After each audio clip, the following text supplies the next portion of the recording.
Hey, how's it going, people of the internet? My name is Lewis, also known as Political. On this channel, I make videos for all kinds of subjects from politics, international events, even warfare, and so on. If you like the sound of that, then hit that subscribe button below to stay up to date. In today's topic, we're going to take a look at the budget for the United Kingdom that's delivered by the Chancellor of the Exchequer, what it means and why it affects you. If you enjoyed this video, please feel free to click that like button, and I'd also love to hear what you have to say down in the comment section below. This year's budget is the first from Theresa May's new government and is going to be presented by the new Chancellor Philip Hammond on Wednesday, the 8th of March. In the autumn statement of last year, it was confirmed this will be the last budget in March and they would from now on take place in the autumn in order to allow major tax changes to occur annually, well before the start of the fiscal year.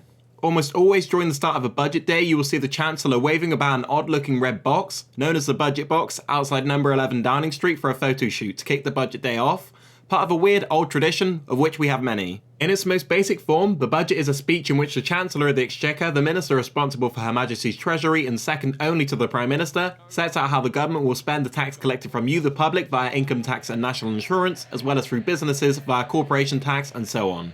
Just like you have to decide how to spend your money, the government has to choose how much they want to spend on the public services such as schools, the police, healthcare, defence and housing.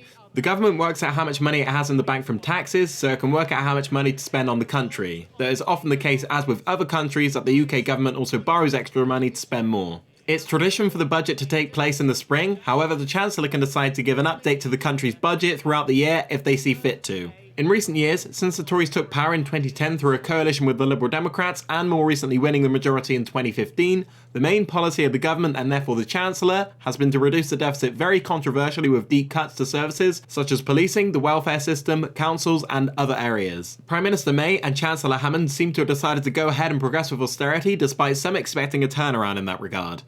It should be said, however, that the cuts are expected to be slowed comparatively with what we would have expected from now former Chancellor George Osborne. Hammond has said that deficit reduction is no longer the main target of budgets, but does not wish to go on, quote, a spending spree, so that government finances are prepared for any hit the economy might take, particularly during the Brexit process. The budget affects every UK resident and business. For example, it decides on income tax and national insurance. It has previously been announced already that the personal allowance will rise £500 to £11,500. That's the amount you can earn without having to pay income tax. Whether it is a rise to the state pension, changes to child benefit or other types of welfare, or changes to the limit you can put in your individual savings account, the government's budget has repercussions, good or bad, all round.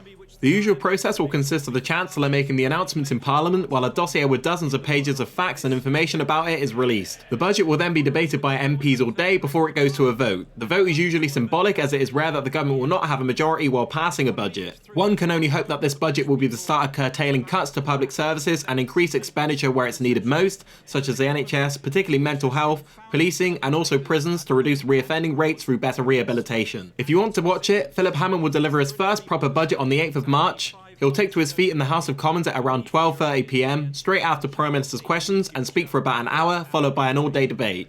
Expect some big back and forth exchanges between the government's Conservative MPs and Labour, who is currently in the official opposition. We will have to wait and see on Wednesday to get the details of Chancellor Hammond's first budget. Expect it to get very political and be across the headlines all day and for the next few days, as this is one of the biggest events in terms of government announcements all year round. That's it for this video, guys. I hope you learned something, and if you did, feel free to hit that like button. Please also join the discussion below in the comments section. I'll be eager to hear what you think. Thanks for watching, guys. Take care, and I'll see you on the next one.